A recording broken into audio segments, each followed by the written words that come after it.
하나님의 말씀 마태복음 12장 46절부터 50절 말씀 공독하겠습니다. 예수께서 무리에게 말씀하실 때 그 모친과 동생들이 예수께 말하려고 밖에 섰더니 한 사람이 예수께 여짜오되 보소서 당신의 모친과 동생들이 당신께 말하려고 밖에 섰나이다 하니 말하던 사람에게 대답하여 가라사대 누가 내 모친이며 내 동생들이냐 하시고 손을 내밀어 제자들을 가리켜 가라사대 나의 모친과 나의 동생들을 보라. 누구든지 하늘에 계신 내 아버지의 뜻대로 하는 자가 내 형제요 자매요 모친이라 하시더라. 아멘. 기도하겠습니다. 가정의 달을 맞이하여 첫 주일 이렇게 어린이 주일로 하나님 앞에 예배로 영광 돌리게 하시니 감사합니다. 거룩하신 하나님 아버지, 정녕 하나님의 가족, 진정한 가족이 어떤 사람들인가 하는 것에 대하여 우리 함께 말씀을 통하여 깨닫게 하시고 정말 주님의 영광을 위하여 최선을 다할 수 있는 하나님의 말씀대로 순복할 수 있는 하나님의 사람들이 다 되게 하여 주시옵소서. 전하는 자와 듣는 자 다 함께 큰 은혜 있기를 간절히 소망하옵고 우리 구주 예수 그리스도 이름으로 감사하며 기도하옵나이다. 아멘. 그런 얘기가 있어요. 믿음의 가정은 천국의 축소판이어야 한다라는 얘기가 있습니다. 그런데 사실 우리의 현실은 그렇지 않은 경우가 굉장히 많이 있죠. 가족 중에 누군가가 가출을 하고 혹은 탈선을 하고 급기야 부모가 이혼을 하고 망가지는 가슴 아픈 일들이 우리 주변에 많이 일어나고 있습니다. 돌이킬 수도 없고 회복할 수도 없는 그런 상황 속에서 신음하며 아파하며 고통스러워하는 그런 신령들이 사실 굉장히 많이 있습니다. 비정상이죠. 그런데 왜 이런 일들이 일어나고 있느냐? 그 원인을 찾아보면 단 한 가지입니다. 첫사람 아담을 통해서 이 세상에 죄가 들어왔기 때문에 그렇다는 것을 성경은 말씀을 하고 있습니다. 그러니까 죄 때문에 일어나고 있는 일들이죠. 가정들을 이렇게 보면 겉으로는 평화로워 보이고 행복해 보여도 속 사정을 살펴보면 괴로움과 슬픔과 고통이 없는 사람 하나도 없다고 해도 아마 과언이 아닐 겁니다. 가정의 날이 되면 저 역시도 마음 한편이 이렇게 아려오는 것을 숨길 수가 없습니다. 다름이 아니라 이산가족도 아닌데 이산가족보다 더 괴로운 그런 가정들이 많기 때문에 그렇습니다. 저 역시도 참 우리 부모님이 참 많은 아픔들을 겪었죠. 물론 원인 제공자는 저희 아버지였지만 어머니가 지금도 자녀들 앞에서 그런 얘기를 해요. 내가 끝까지 참고 견뎠어야 되는데 그걸 참지 못하고 제가 초등학교 6학년 때 중학교 1학년 올라갈 때 부모님이 이혼을 하셨어요. 벌써 56년이 된 얘기입니다. 오래전 얘기죠. 그 시대는 정말 이혼 그러면 쉽지 않은 일이었는데 저희 어머니가 견디다 못해 결국은 이혼을 하셨죠. 언젠가도 말씀을 드렸지만 저희 외조부님께서 72년도 납세 이위를 할 만큼 거부였어요. 흥국탄광을 운영하셨는데 단 한 가지 이유 때문에 이혼했다는 사실 때문에 저희 어머니한테 유산을 하나도 남겨주지 않았습니다. 어머니가 그때 내가 참고 견뎠더라면 아니면 돌아가신 큰외삼촌 그 오빠만 살아있었어도 내가 이 지경이 되지 않았을 텐데 그런 말씀을 가끔 이렇게 되뇌어줘요. 그때 제가 드리는 말씀은 딱 한 가지입니다. 어머니가 만약에 그런 상황이었다면 절대 예수 안 믿어서 살아납니다. 그 어려운 과정 속에서 정말 내가 강원도처럼 백골산 안에서 주님을 만나고 첫 주가 나와서 어머니를 찾아가서 예수 믿으라고 했을 때 처음에 나보고 미쳤냐고 그러셨잖아요. 그런데 좀 하나님이 함께 하시니까 어머니가 40대 중반에 대구 지역에서 신학을 하고 전도사로 좀 20년 이상 이렇게 목회를 하시다가 은퇴하신 거, 이 보통 하나님의 은혜가 아닌 거 아시지 않나요? 수긍하시죠. 그렇습니다. 어쨌든 모든 가정마다 그 아픔과 슬픔이 있어요. 괴로운 문제점들이 있지요. 근데 도무지 회복할 수도 없고 돌이킬 수도 없는 그런 악한 상황 속에서도 결코 좌절하거나 낙담해서는 안 된다는 것을 성경을 통해서 우리에게 말씀을 하고 있는 겁니다. 그런 문제가 일어나는 것은 개인의 큰 잘못이나 아니면 가정의 불화나 혹은 많은 비중을 차지하고 있는 부분이 돈 때문에, 이권관계 때문에, 물질 문제 때문에 정말 원수 아닌 원수처럼 되는 그런 경우도 없지 않아 많이 생겨나고 있거든요. 그렇습니다. 저 같은 경우도 제 형제 중에 누군가가 사업을 하는데 그 사업에 우리 막내딸, 막내사위를 투자를 시킨 것이 일이 잘못돼 갖고 그 문제가 결국 아버지가 한 얘기 때문에 우리가 투자했지 3천만 믿고 했겠냐고, 그것 때문에 연락이 두절되는 그런 아픔을 제가 겪고 있거든요. 참 돌이킬 수 없지요. 저희 부부가 어머니까지 마찬가지지만 그 문제를 놓고 계속해서 기도하고 있지만 가정의 달이 되면 제 마음 한켠이 이렇게 아려오는 것을 늘 경험을 하고 있습니다. 그러나 아픔은 아픔이고 현실은 현실일지라도 우리는 주님 앞에 그 모든 문제를 맡기고 하나님께서 역사해 주시기를 기대하는 그 믿음으로 이겨내야 될 줄로 믿습니다. 사실 구약에 나오는 에서와 야곱의 사건을 보면 알 수 있잖아요.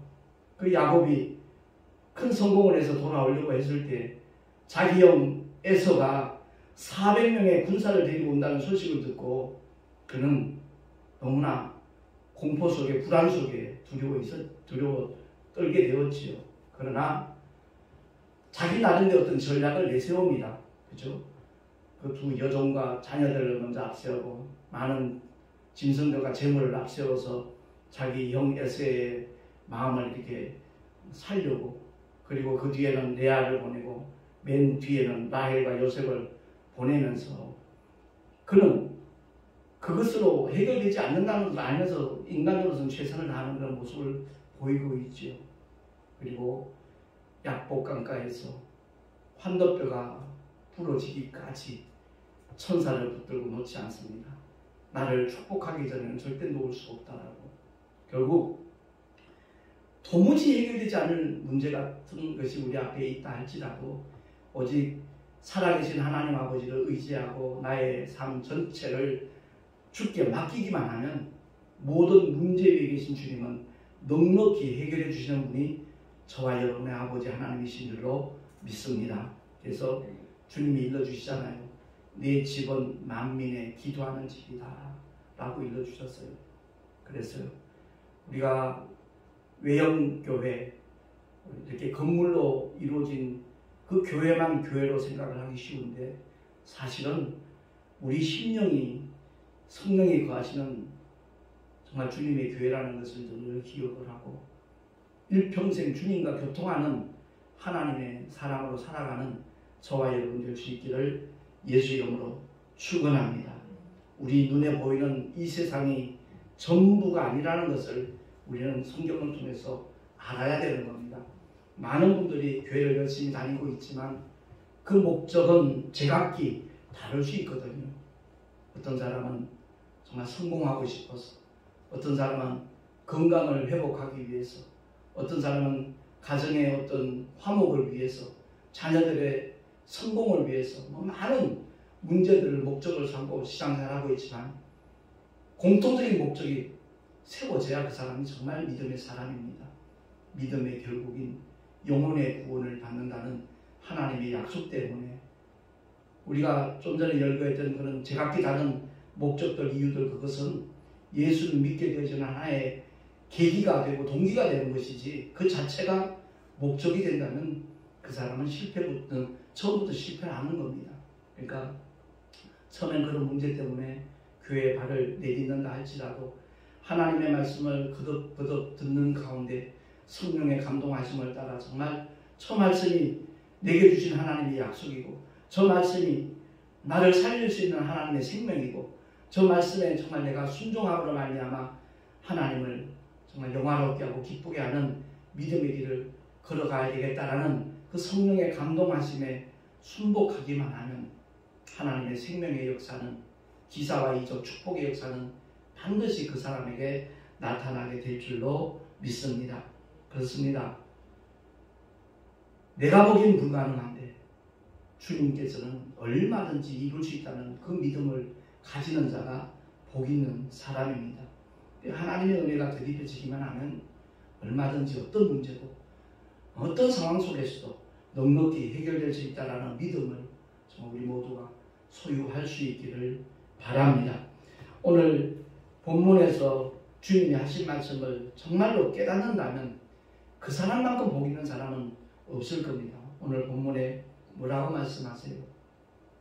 예수님께서 하나님의 말씀을 가르치며 강론하고 있는데 바깥에 이제 누군가가 찾아왔어요.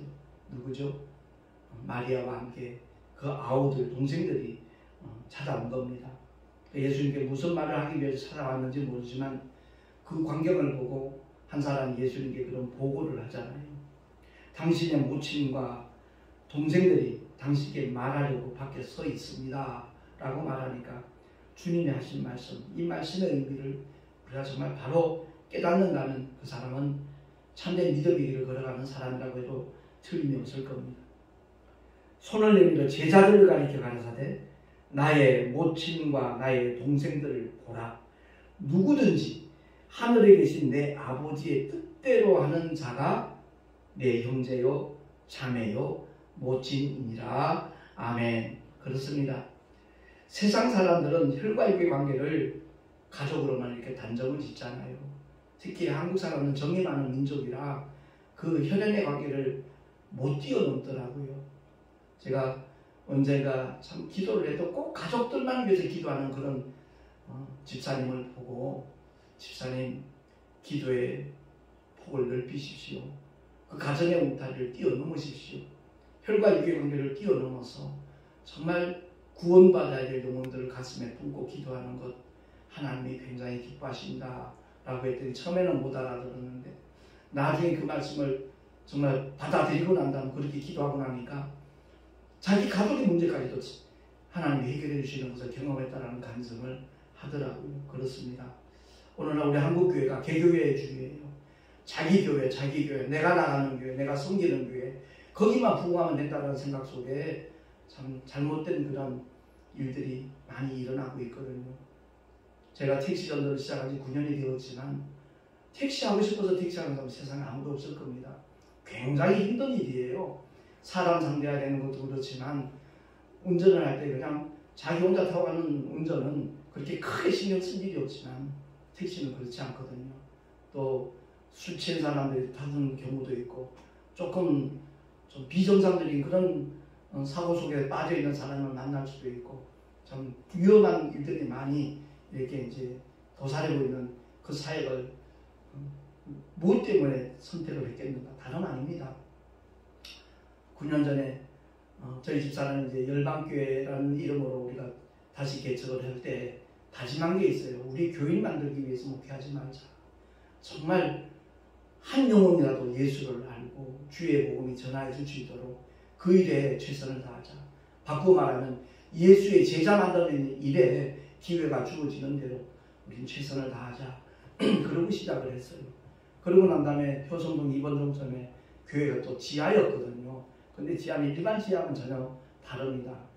왜냐하면 검도장으로 쓰던 장소였기 때문에 아주 비싼, 정말 비싼 원목이 깔려져 있었어요. 그리고 제 아내가 그 관리를 워낙 잘하다 보니까 작은 교회 그 연합으로 이렇게 세미나를 3차례 가졌거든요. 한 30년 가까이 오셔서 이제 동참하면서 하는 얘기가 여기가 진짜 지하냐고, 이렇게 예쁜 교회는 처음 봤다고. 근데 사실 그 지역에 살고 있는, 효성동에 살고 있는 지역 주민들은 그 교회가 그렇게 깨끗하고 예쁜 줄 아무도 몰라요. 왜? 들어와 본 사람이 없으니까. 개척교회는 부담스럽고 더더구나 지하실이라 그러면 아주 쾌쾌한 냄새나는 그런 걸 미리 지리짐작을 하니까 아무리 전도해도 오는 사람이 없는 거예요. 그래서 개척을 하고 22개월쯤 됐을 때 월세 2달을 밀렸어요. 그랬더니 건물주가 가차없이 비워달라는 거예요. 그래서 교회 문 닫는 것보다는 내가 운전을 즐기는 사람이니까 택시를 하면서 계속 거기서 이제 목회를 하려고 마음 먹었을 때 하나님께서 귀한 믿음의 사람을 만나게 하신 거예요. 그분이 바로 거여동 새소망교회 김한서 목사님인데 그 목사님은 원래 출판사 사장님이었어요. 기독교계에 잘 알려져 있는 이일에서 온 사장님이셨는데 하나님께서 주의 종으로 부르신 거예요. 그러니까 그 사업체를 자기 친동생에게 넘겨주고 목회를 시작을 했는데 하나님 그런 감동을 주셨나 봐요. 책 만드는 달란트 주셨으니까 그 전도 소책자를 만들어서 무료로 배포하라고 하는 그런 감동을 주셨는데 그 목사님 묵묵히 그 일을 실천하던 과정 속에서 우리 교회 이제 그 말씀 찬양 일회 발표회라고 해야 되나? 그걸 시작을 했어요. 우리 교회에 있던 지금은 목사님이 되셨지만 그 전도사님 부부가 부인은 이제 피아노 전공하신 음악 선생님이고 그 당시 그분은 전도사님이었는데 그 전도사님이 작곡하는 은사를 하나님이 주신 거예요. 특별한 달란트를 주셨어요. 그래서 성경 구절에다가 곡을 붙여요. 그 곡을 우리 교회에 있는 동안에 한 170곡 정도를 작곡을 했어요. 그래서 우리 교단에서 총회 행사를 하면 그 목사님 사모님 두 분이서 특송을 하면 목사님들 눈가가 전부 다 촉촉해요. 예, 그 말씀이 성령에 의해서 감동을 주니까 눈가가 아주 촉촉합니다. 그래서 그 작곡한 것 가운데 이제 한 10몇 곡을 발표하는 시간을 가졌는데 김한선 목사님이 이제 그 자리에 오신 거예요. 오셔서 제가 이제 우리 교회 사장을 얘기를 하고 그랬더니 목사님이 택시를 시작하면 최우선적으로 이 말씀 소책자를 드릴 테니까 손님들에게 한 곳씩 배포하면 문서전도가 되지 않느냐. 그 말을 듣는 순간에 이제 결정을 한 거죠. 예, 택시를 하면서 전도도 하고 교회 운영비도 조달이 되고 그렇게 시작된 것이 이렇게 9년째 하게 될 줄은 그 당시에는 정말 예상하지 못했습니다. 지속할 수 있었던 이유 중에 하나가 내가 복음의 씨앗을 뿌린다라는 그 기쁨과 자긍심도 있지만 택시 안에서 겪게 되어지는 하나님의 놀라운 은혜, 이것은 상상을 초월합니다. 그래서 9년 동안 지금까지 내가 만난 영혼이 한 12만 명 돼요. 그리고 그 목사님이 제공한 책자만 7만 권이니까 그래서 그 책을 가져간 사람들이 예수를 믿는지 믿지 않는지 저는 확인할 길은 없지만 복음의 씨앗을 뿌릴 수 있는 좋은 기회를 하나님이 허락하셔서 정말 그 일에 매진을 하고 있습니다. 그래서 우리가 분명히 알아야 될 것은 오늘 본문의 말씀을 통해서 어떤 혈연의 관계, 자기와 직접 연관된 그 울타리, 그게 전부인 줄만 생각하는 사람들은 너무나 근시안적이죠. 정말 멀리 내다볼 수 있는 눈이 우리 모두에게 열려질 수 있기를 예수 이름으로 축원합니다. 그 사람들이 곧 하나님의 사람들이에요. 오늘 본문을 통해서 주님이 읽어주신 말씀을 우리가 귀담아 들어야 돼요. 어떻게 보면 참 냉담하시다 그럴 수 있잖아요. 모친이 찾아왔는데 동생들이 찾아왔는데 주님이 하신 말씀을 자칫 오해할 수도 있어요. 그러나 분명히 이 말씀의 의미를 안다라면 이게 진짜구나 라는 것을 깨닫게 되어질 겁니다. 저 부활이 없다라고 말하는 사두개인들에게 주님이 하신 말씀을 우리가 다시 한번 확인했으면 참 좋겠어요. 마태복음 22장 23절부터 성경 한번 직접 찾았으면 좋겠습니다. 33절까지 마태복음 22장 23절부터 33절까지 제가 천천히 봉독하겠습니다. 눈으로 따라 읽으시면 좋겠네요. 부활이 없다 하는 사두개인들이 그날에 예수께 와서 물어 가로되 선생님이여 모세가 이르시되 사람이 만일 자식이 없이 죽으면 그 동생이 그 아내에게 장가들어서 형을 위하여 후사를 세울지니라 하였나이다. 우리 중에 7형제가 있었는데 마지 장가들었다가 죽어 후사가 없으므로 그의 아내를 그 동생에게 끼쳐두고 그 둘째와 셋째로 7째까지 그렇게 하다가 최후에 그 여자도 죽었나이다. 그런즉 저희가 다 그를 취하였으니 부활 때 7 중에 네 아내가 되리까? 예수께서 대답하여 가라사대 너희가 성경도 하나님의 능력도 알지 못하는으로 오해하였도다. 부활 때에는 장가도 아니가고 시집도 아니가고 하늘에 있는 천사들과 같으니라. 죽은 자의 부활을 의논할지인데 하나님이 너희에게 말씀하신 바 나는 아브라함의 하나님이요 이삭의 하나님이요 야곱의 하나님이로라 하신 것을 읽어보지 못하였느냐. 하나님은 죽은 자의 하나님이 아니요 산 자의 하나님이시니라 하시니 무리가 듣고 그의 가르치심에 놀라더라. 아멘. 아까도 우리 한국 사람은 참 정이 많은 민족이라 이 혈연의 관계를 저 천국까지 연장시켜 가려고 하는 그런 마음들이 누구나 다 있더라고요. 성경을 오해하고 있는 겁니다. 잘못 알고 있는 겁니다. 부모, 형제, 자매의 관계는 이 세상에 국한된 관계입니다. 아브라함의 하나님, 아브라함의 아들 야곱의 하나님, 아브라함의 손자 야곱의 아들 이삭의 하나님 그렇게 표현하지 않아요. 아브라함의 하나님, 이삭의 하나님, 야곱의 하나님 그렇습니다. 혈연의 관계는 이 세상으로 끝난다는 것을 종결된다는 것을 우리가 알아야 돼요. 그래서 전 장례 예배를 드릴 때마다 과연 이 영적인 관계를 제대로 알고 이 예식에 참여한 사람은 몇 사람이나 될까 그런 생각을 늘 가져봅니다. 유교 사상의 영향을 받아온 우리 한국 사람이다 보니까 주님이 하신 말씀을 쉽게 받아들이기 어려워요. 어떤 말씀이 그렇죠? 마태복음 8장 22절에 보면 한 제자가 와서 묻습니다. 주님 앞에 부친이 돌아가셨는데 제가 장사 지내고 와서 주님을 따르겠습니다. 라고 말씀을 드리니까 주님이 하신 말씀 정말 오해의 소지가 굉장히 많습니다. 주보에 나와 있으니까 우리 한 목소리로 한번 합독을 하겠습니다. 시작. 죽은 자들로 저희 죽은 자를 장사하게 하고 너는 나를 좇으라 하시니라. 아멘. 지난주에도 우리 교단의 어른 목사님이 사모님이 갑자기 올해 70이에요. 나하고 동갑인데 세상을 떠나신 거예요. 그래서 그 장례식에 참여한 분들 중에 주의 종들은 좀 그런 부분이 덜 하겠지만 친척들 가운데 자손들 가운데는 정말 너무 슬피 우는 그런 모습들 발견할 수 있었거든요. 그렇습니다. 언젠가 우리가 이 세상을 떠나요. 근데 이 세상에서의 가족관계가 주님 나라까지 이어지는 것은 결코 아니라는 것을 알아야 돼요.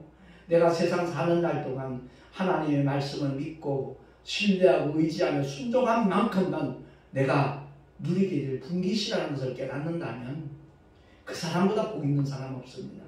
저희 어머니가 가끔 그러세요. 너무 무리해서 택시 하지 말라고 나이 70에 하던 택시도 그만둘 나이에 그렇게 무리해서 하냐라고 이제 안타까운 마음으로 하시는 말씀이죠. 그때 제가 드리는 말씀이 그거예요. 하나님 나라에서 내가 받을 상급을 쌓기 위해서 한 영혼이라도 더 저 천국에 가도록 하기 위해서 내가 최선을 다할 때 하나님이 주시는 기쁨과 희열은 이루 말할 수 없는데 어머니가 왜 그걸 막으려 그러시냐고. 차라리 위해서 기도해달라고. 알겠다고. 감사하다고. 그래서 저를 위해서 참 기도를 우리 어머니가 많이 하셔요. 올해 92세신데도 굉장히 또 목회를 하고 또 주님 안에서 사니까 그렇겠지만 보시는 분들마다 70대로 봐요. 많이 봐야 80대 초반으로 봐요. 92세신데도. 그래서 그 어머니가 참 함께 하시고 기도해 주시는 것이 얼마나 기쁘고 감사한 일인지 모르겠습니다. 그리고 사도 바울을 통해서 다시 한번 주님이 하신 말씀, 이 말씀만 바로 깨달아도 우리 한국교회 달라질 거예요. 성도들도 달라질 겁니다. 갈라디아서 5장 24절 주보에 나와 있습니다. 한번 합독하겠습니다. 시작. 그리스도 예수의 사람들은 육체와 함께 그 정과 욕심을 십자가에 못 박았느니라. 아멘. 다시 말해서 정과 욕심을 십자가에 못 박지 않았으면 그리스도의 예수의 사람이라고 말할 수 없다라는 그런 의미로 해석이 되어지는 겁니다. 정이 많은 민족이거든요. 근데 그 정을 십자가에 못 박아라는 겁니다. 지난 주일에 제가 소개했던 것 같은데 정하고 사랑은 비슷해 보이지만 전혀 달라요. 정은 사람에게서 나온 겁니다. 사랑은 하나님에게서 온 겁니다. 하나님은 사랑이십니다 라고 요한일서에 말씀하고 있듯이 사랑이신 하나님이 정말 우리를 긍휼히 여기셔서 영원한 지옥 형벌을 면할 길이 없는 죄인된 우리들을 구원하시기 위해서 죄와 상관없는 하나님의 독생자 예수를 이 땅에 보내셔서 우리가 받아야 될 형벌을 대신 십자가에서 피 흘려 정말 대속의 죽음을 갖도록 하신 것이 하나님의 사랑이거든요. 그래서 간혹 그런 얘기를 들어요. 신앙자 열심히 하고 기도 열심히 하는 분들 중에 하나님이 나를 이제 사랑 안 하시나 봐. 정말 하나님이 나를 사랑하시는지 모르겠다. 그렇게 분영하는 분들 가끔 봐요. 로마서 읽으라 그러죠. 십자가를 통하여 우리를 향하신 하나님의 사랑을 확증하셨다. 어느 누구도 나를 대신해서 십자가에 못 박힐 사람 없다. 있다 할지라도 그 사람이 십자가에 못 박혀 죽으면 그 사람은 자기 죄값으로 죽는 것이다. 근데 죄와 상관없는 하나님의 아들이 이 세상에 육신을 입고 오신 것은 죽음을 맛보기 위함이고 피 흘려 죽어 주셔야만 죄가 사함을 받을 수 있기 때문에 주님이 2000년 전에 갈보리 언덕에서 골고다 언덕에서 인류의 모든 죄를 사해 주시기 위하여 아담의 원죄를 위시하여 우리 모두의 죄를 처리하시려고 그 끔찍한 고통과 형벌을 받아주신 것이다. 그 십자가를 보면서 하나님의 사랑을 의심한다면 그 믿음은 정말 잘못된 거죠. 크게 오해하고 있는 거죠. 아무리 힘들고 어려운 일이 있어도 십자가를 바라보면 괜찮아지는 하나님의 은혜가 우리 모두에게 늘 충만하기를 예수 이름으로 축원합니다. 정말 우리 한국 사람은 유교 사상에 이렇게 많은 영향을 받아왔기 때문에 아니 아버지가 돌아가셨는데 죽은 자는 죽은 자들로 장사 지내게 하고 너는 나를 쫓아라? 주님에 대해서 오해할 수 있는 소지가 있죠. 속으면 안 돼요. 원수마귀의 괴계에 더 이상 속지 않는 우리 모두가 될 수 있기를 예수 이름으로 축원합니다. 요한복음 1장 12절에 성경에 나와 있는 암송하는 분들 굉장히 많겠지만 한번 합독하겠습니다. 시작. 용접하는 자 그 이름을 믿는 자들에게는 하나님의 자녀가 되는 권세를 주셨으니 아멘. 칸이 모자라서 곧자를 뺐어요. 영접하는 자 곧 그 이름을 예수의 이름을 믿는 자들에게는 하나님의 자녀가 되는 권세를 주셨다라고 성경은 선포하고 있습니다. 이 약속을 믿는 저와 여러분이 되십시다. 하나님의 자녀가 되는 권세를 주셨다고 했어요. 명분만이 아니에요. 그러니까 하나님의 진정한 가족이 되는 사람들은 하나님의 이 생명의 말씀을, 이 능력의 말씀을 정말 늘 공유하고 있고 되새김질하고 그 말씀을 삶의 현장에서 늘 확인하고 경험하는 사람이 참된 믿음의 사람이라는 것을 우리는 깨달아야 돼요. 교회 열심히 다니면 기도 많이 하면 저 사람 믿음 좋다고 그러죠. 그건 인간들이 보는 관점에서 그래요. 결코 그거 아니죠. 그럴 수도 있겠지만 아주 드문 일이고요. 사도 바울을 통해서 성령 안에서 무시로 기도하라고 그랬어요. 날마다 기도하는 자가 되기를 예수 이름으로 축원합니다. 이렇게 얘기를 하면 어떤 분들은 목사님 안 믿어서도 늘 기도하는 마음으로 살아요. 기도하는 마음으로 살라는 얘기가 아니라 기도하라는 거예요.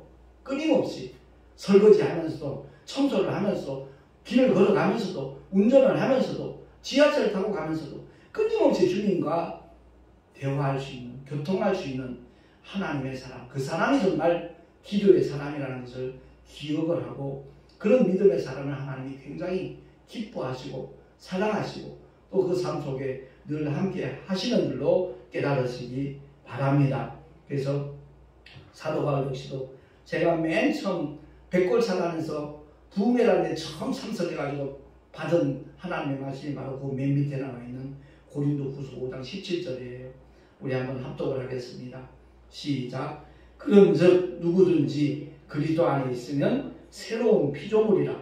이전 것은 지나갔으니 보라 새 것이 되었도다. 아멘. 그리스도 안에 들어오는 저와 여러분 되시길 예수 이름으로 축원합니다. 그 사람이 진짜 하나님의 가족이에요. 명목상의 가족이 있죠. 명목상. 혈연 관계니까 호적에 올라갔으니까 아들이고 딸이 경우 있어요.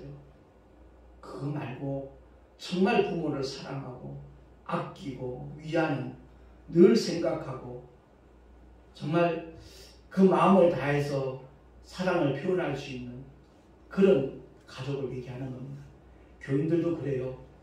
명분상의 교인들 엄청 많죠.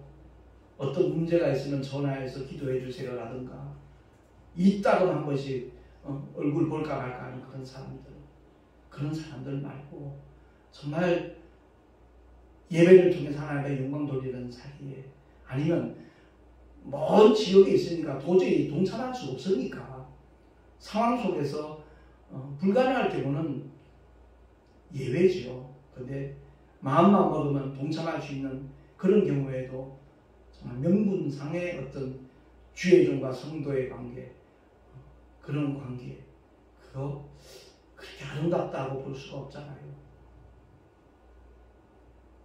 솔직히 그리스도 예수의 보혈로 형제 자매된 성도들은요, 제 경우는 그렇습니다. 어떤 때는 혈육보다도 훨씬 더 가깝고 사랑스럽고 그들의 문제가 내 문제인 것 같고 그들의 바라는 바가 내 기도 제목이 되어지고 그렇게 되어지더라고요. 그렇습니다. 오늘 주님 하신 말씀 가운데 내 아버지 뜻대로 행하는 자, 그가 곧 주님의 가족이라는 것 우리가 늘 명심하면서 잊지 말고 주님 뜻대로 순복하는 저와 여러분 되어질 수 있기를 예수 이름으로 축원합니다. 어디를 가든지 무엇을 하든지 성령 하나님께서 함께 하시는 그 역사, 그 기쁨, 그 은혜는 이런 말로 표현할 수가 없어요. 솔직히 만나는 분들 중에 목사님 이렇게 힘든 택시 운전하는데 고생하는 분 같지가 않아요.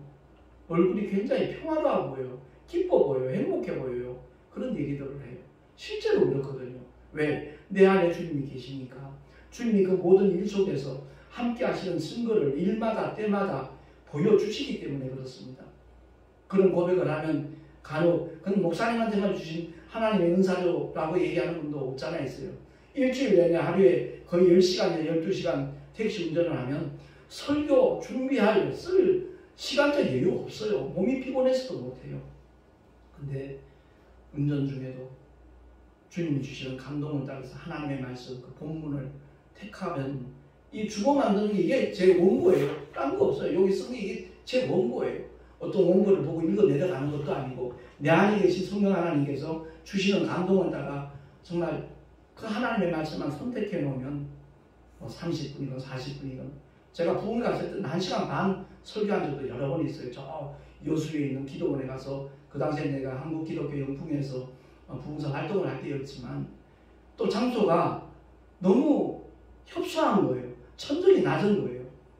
그래서 칠판을 놓고 설교를 해야 되는데 강단에 칠판을 올려놓으니까 너무 높아요. 그래서 최대한 낮추고 무릎을 꿇고 1시간 동안 써가면서 설교한 적도 있어요. 내 힘으로 하는 거라면 도저히 불가능하죠. 근데 주님이 전하기를 원하시는 말씀을 나는 여러 차례 고백을 했지만 하나님의 마이크예요. 이 마이크가 스스로 말하는 게 아니잖아요. 주님이 의도하신 대로 이 입술은 하나님의 마이크로 그냥 쓰임받는 것뿐이에요. 그래서 내가 내 입술 중에서 전하는 하나님의 말씀을 저는 유튜브에 올린 다음에 꼭 2-3번 봅니다. 왜? 그 말씀이 곧 내게 주신 하나님의 약속이고 하나님의 명령이기 때문에 아무쪼록 오늘 본문의 말씀을 통해서 가정의 달을 맞이하여 영원한 하나님의 가족이 되는 방법은 딱 한 가지입니다. 예수의 이름을 믿고 하나님의 자녀되는 권세를 소유할 뿐만 아니라 삶의 현장에서 그 주님이 하신 말씀대로 순종하며 따르는 것, 믿고 신뢰하며 따라가는 것, 그것밖에 없다는 것을 꼭 기억을 하고 한 사람이라도 더 하나님의 영원한 가족이 되도록 하기 위하여 복음 전하는 일에 동참하고 앞장서는 하나님의 사람들 우리 모두 될 수 있기를 예수 이름으로 축원합니다. 기도하겠습니다. 가정의 달을 맞이할 때마다 아픈 마음도 없잖아 있습니다. 불목했던 관계가 다시 회복되고 화목할 수 있는 날을 주님 앞에 손꼽아 정말 사모하며 기도하는 하나님의 사람들 많이 있을 겁니다. 거룩하신 주님 응답하여 주셔서 그리스도 예수 안에서 하나 되는 역사가 있게 하여 주시옵시고 정말 하나님의 영광을 위하여 믿음으로 나갈 수 있는 주님의 자녀들이 더욱더 많아지도록 성령 하나님 인도하시고 역사하여 주시옵소서. 어떤 문제든 간에 주님 앞에 맡기면 해결되지 못할 문제가 없다는 것 기억하게 하시고 문제가 있을 때마다 주 앞에 기도로 아뢰며 기도로 맡기며 기도로 응답받는 참된 믿음의 사람들 영원한 하나님의 가족들이 다 되게 하여 주시옵소서. 우리 구주 예수 그리스도 이름으로 감사하며 기도하옵나이다. 아멘. 교회 소식 주보를 참고해 주시기 바랍니다. 제가 요즘 택시 손님들에게 자주 권하는 메시지가 바로 이 주보를 통해서 제가 권하고 있습니다. 신앙생활을 하긴 하는데 자기 부모님 때문에 자기는 유아세례 그냥 알지도 못하고 받았고 그런 자기 정체성에 대해서 모르는 사람들 많더라고요. 그래서 그 교회 소식란에 나와 있는 서울 온누리교회에서 운영하는 CGN TV의 그 특강 부탁을 받고 내가 2개 특강 올린 게 있는데 그 중에 하나 진짜 나는 누구인가 이것만큼은 꼭 챙겨보라고 오늘 새벽에도 오늘 청년한테 얘기를 했더니 예 목사님 꼭 챙겨보겠습니다 그러더라고요. 그래서 또 내가 목사인 줄 알고 종교는 다 똑같죠 그렇게 말하는 택시손님이 너무나 많아서 그 세상 종교와 기독교는 다르다라는 그 특강을 올려놓은 걸 제가 강추한다고 말씀을 드렸고요. 그리고 내일 모레쯤 아마 신문이 도착을 할 텐데 가정의 달 전도 특집으로 5월 7일자 목회자 사무신문에 제 사역이 소개가 됩니다. 송내 열방교회 임종욱 목사 편이 전면 기사로 나오게 되는데 아무튼 그걸 통해서 전도할 사람이 있으면 한 분씩 나눠주면 아마 효과가 있을 겁니다.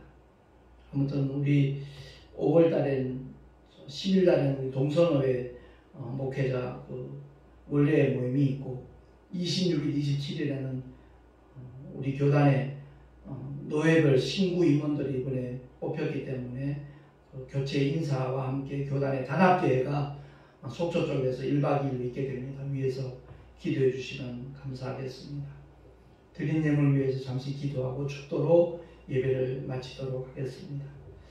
하나님 아버지 은혜를 감사합니다.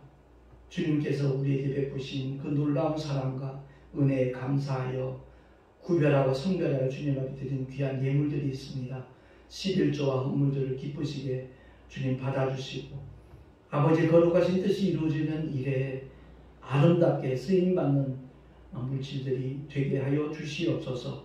드린 손길들마다 복되게 하시고 하늘의 상급으로 쌓여지게 하시고 삶의 자리에서 주님이 함께 하시는 믿음의 증거를 기사와 이적과 또한 축복으로 만나게 하여 주시옵소서. 하나님의 영광을 위하여 정말 전도에 동참하는 모든 신령들 속에 하늘의 평강으로 하늘의 소망으로 가득가득 채워주시옵시고 삶의 현장에서 주님이 함께 하시는 그 믿음의 증거들이 나타나게 하여 주시옵소서. 이제는 우리 구주 예수 그리스도의 크신 은혜와 하나님 아버지의 영원하신 사랑하심과 보혜사 성령 하나님의 내주교통 인도하심과 축복하심이 오늘 주의 말씀을 듣고 하나님의 영원한 가족, 진정한 가족으로 살아가리라 결단한 하나님의 사람들 머리 위에 그 자녀와 그 가정과 그 경외하는 모든 일들 위에 또한 주께서 피로 값주고 세우신 주님의 모든 교회들 위에 지금으로부터 영원토록 함께 있을지어다. 아멘.